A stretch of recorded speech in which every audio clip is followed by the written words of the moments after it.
प्रधानमंत्री नरेंद्र दामोदर दास मोदी ने भारत का कायाकल्प कर दिया है। स्वतंत्रता पश्चात पहली बार किसी सरकार ने सबका साथ, सबका विकास की राजनीति और सामाजिक कल्याण के मुद्दे पर देश को एकीकृत किया है। हालांकि सबसे बड़ा बदलाव यह है कि पीएम मोदी ने यह सुनिश्चित किया है कि भारत एक उभरती हुई शक्ति के रूप में वैश्विक पटल पर स्थापित हो। और हाल ही में यह तब प्रदर्शित हुआ जब British PM Boris Johnson Bharat के दौरे पर आए। ब्रिटिश पीएम बोरिस जॉनसन के बाद अब अर्जेंटीना के विदेश मंत्री की यात्रा भारत और पीएम मोदी के बढ़ते सामर्थ्य को प्रतिध्वनित कर रही है। नमस्कार, आप देख रहे हैं टीएफआई, जो है देश का सबसे बड़ा अल्टरनेट न्यूज मीडिया पोर्टल। और मैं अनिकेत राज आपको बताऊंगा कि कैसे मदद प्राप्त करने हेतु हाल ही में अंग्रेज पीएम मोदी के चरणों में लौट रहे थे और अब अर्जेंटीना के अधिकारी भी यहां आए हैं। तो अविलंब आरंभ करते हैं। हमारे अपने चाहे हमें कितना भी कोसें, पर विश्व ने भारत को एक वैश्विक महाशक्ति के रूप में स्वीकार किया है।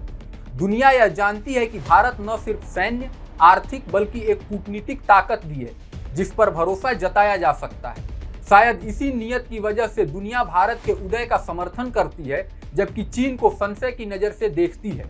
हाल ही में अर्जेंटीना के विदेश मंत्री ने अर्जेंटीना और यूनाइटेड किंगडम के बीच फॉकलैंड या मालवियन द्वीप मुद्दे को हल करने के लिए भारत की मदद मांगी है। संघर्ष की मध्यस्थता के लिए अर्जेंटीना द्वारा भारत को शामिल करने का नवीनतम प्रयास नई दिल्ली को एक वैश्विक शक्ति के रूप में स्थापित करता है, जो जटिल विवादों और लंबे समय से चले आ रहे संघर्षों को हल करने का मादा रखती है। ब्रिटिश प्रधानमंत्री बोरिस जॉनसन की भारत यात्रा के दौरान क्षेत्रीय विवादों की मध्यस्थता में भारत की भूमिका की महत्ता स्थापित हुई है। जॉनसन की भारत यात्रा दिलचस्प रूप से मॉरिशस के पीएम प्रविंद जगन्नाथ की 8 दिवसीय भारत यात्रा के साथ संपन्न हुई थी। दोनों प्रधानमंत्रियों की एक साथ यात्रा के कारण डिएगो गार्सिया विवाद को भारत के ध्यान में लाना और इसे सुलझाना था।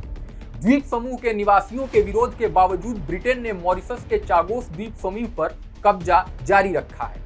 आज के समय में चागोस द्वीप समूह पर डिएगो गार्सिया द्वीप श्रृंखला के एक रणनीतिक अमेरिकी सैन्य अड्डा है, इसीलिए यूके इसे छोड़ना नहीं चाहता है। दूसरी ओर मॉरिशस भी इस पर संप्रभुता का दावा करता है, इसीलिए जगन्नाथ और जॉनसन का एक साथ यात्रा इस बात का संकेत है कि दोनों नेता चाहते हैं कि भारत मध्यस्थता करे और अपने विवाद का समाधान निकाले। अब अर्जेंटीना के लोग भी भारत की ओर रुख कर रहे हैं। जगन्नाथ की भारत यात्रा से मॉरिशस ब्रिटेन के बीच सीमाई विवाद सुलझने की उम्मीद पैदा हुई। शायद इसीलिए अर्जेंटीना के लोगों ने भी अपने संघर्ष को सुलझाने में भारत की सहायता लेने का फैसला किया है। मॉरिशस की तरह अर्जेंटीना भी ब्रिटिश फॉकलैंड द्वीप समूह के साथ एक औपनिवेशिक युग के क्षेत्रीय संघर्ष को साझा करता है। इसीलिए अपनी भारत यात्रा के दौरान अर्जेंटीना के विदेश मंत्री सैंटियागो कैफिएरो को भारत की प्रशंसा करते हुए और क्षेत्रीय विवाद को हल करने के लिए नई दिल्ली के पारंपरिक विचार का समर्थन करते हुए देखा गया।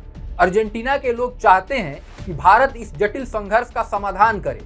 फॉकलैंड द्वीप समूह दुनिया भर में सबसे अधिक विवादित क्षेत्रों में से एक है। अर्जेंटीना के तट से दूर दक्षिण अटलांटिक महासागर में स्थित इस द्वीप समूह पर 18वीं शताब्दी में ब्रिटेन, फ्रांस और स्पेन सहित कई यूरोपीय शक्तियों का कब्जा था। 18वीं शताब्दी के मध्य में अंग्रेजों ने द्वीप समूह पर नियंत्रण प्राप्त कर लिया और अर्जेंटीना के साथ संघर्षों की एक श्रृंखला के बाद फॉकलैंड द्वीप 1840 में एक ब्रिटिश क्षेत्र बन गया। इस द्वीप समूह ने 2 विश्व युद्धों के दौरान अंग्रेजों को एक रणनीतिक लाभ दिया और इसीलिए ब्रिटेन ने द्वितीय विश्व युद्ध के बाद इस पर अपना कब्जा बनाए रखने का फैसला किया। दूसरी ओर अर्जेंटीना के लोग इस द्वीप समूह पर अपनी संप्रभुता का दावा करते हैं। वार्ताओं का दौर चला, पर दोनों देशों के बीच वार्ता विफल रही और वे इस द्वीप समूह को लेकर 1982 में युद्धरत हो गए। युद्ध के अंत तक 650 अर्जेंटीनी सैनिक और 255 ब्रिटिश सैनिक अपनी जान गंवा चुके थे। किसी भी तरह से ब्रिटेन ने द्वीप समूह पर अपना नियंत्रण बनाए रखा और इसीलिए अर्जेंटीना संघर्ष को सुलझाने के लिए भारत से गुहार लगा रहा है। अर्जेंटीना के विदेश मंत्री कैफिएरो ने कहा, अर्जेंटीना और भारत समान औपनिवेशिक विरासत और मूल्यों को साझा करते हैं। अर्जेंटीना के विदेश मंत्री ने बड़ी संख्या में दूतों की उपस्थिति में अपनी भारत यात्रा के दौरान फॉकलैंड द्वीप समूह पर यूके के साथ संवाद के लिए आयोग का भी शुभारंभ किया। एक साक्षात्कार के दौरान कैफिएरो ने आगे विस्तार से बताया कि वास्तव में अर्जेंटीना के दावे का समर्थन में भारत की भूमिका ऐतिहासिक है। भारत यूएन डिकोलोनाइजेशन कमीशन का हिस्सा है और यह अन्य मंचों का भी हिस्सा है जो इन समस्याओं का समाधान कर रहे हैं। उन्होंने कहा, यह किसी भी सरकार या देश के साथ अच्छे या बुरे संबंधों की बात नहीं है, यह एक अंतर्राष्ट्रीय समस्या है और इसके बीच भारत चाहता है कि हम एक राजनयिक समाधान खोजें। हम सभी जानते हैं कि हमें इस विवाद को हल करने की आवश्यकता है क्योंकि यूके ने इसे खड़ा किया है। 189 साल पहले हमारी जमीन पर कब्जा करना और उपनिवेश स्थापित करना वास्तव में एक ऐतिहासिक त्रुटि है। इसीलिए हमें बातचीत के आधार पर एक शांतिपूर्ण समाधान खोजने की जरूरत है। मॉरिशस और अर्जेंटीना जैसे देशों के लिए भारत स्पष्ट रूप से जटिल विवादों को सुलझाने वाले एक शक्ति के रूप में उभर रहा है। अर्जेंटीना और मॉरिशस जैसे देश भारत को एक निष्पक्ष शक्ति के रूप में देखते हैं जो नव साम्राज्यवाद का प्रतिकार करने का मादा रखता है और साथ ही वे प्रधानमंत्री मोदी के नेतृत्व में एक प्रभावशाली वैश्विक शक्ति के रूप में भारत के उदय से भी चकित हैं। वे जानते हैं कि यूनाइटेड किंगडम जैसी अतीत की महाशक्तियां भारत को परेशान नहीं कर सकती और यदि नई दिल्ली पूरे मन से इसमें शामिल हो जाती है तो फॉकलैंड द्वीप समूह जैसी सदियों पुराने संघर्षों का समाधान हो सकता है।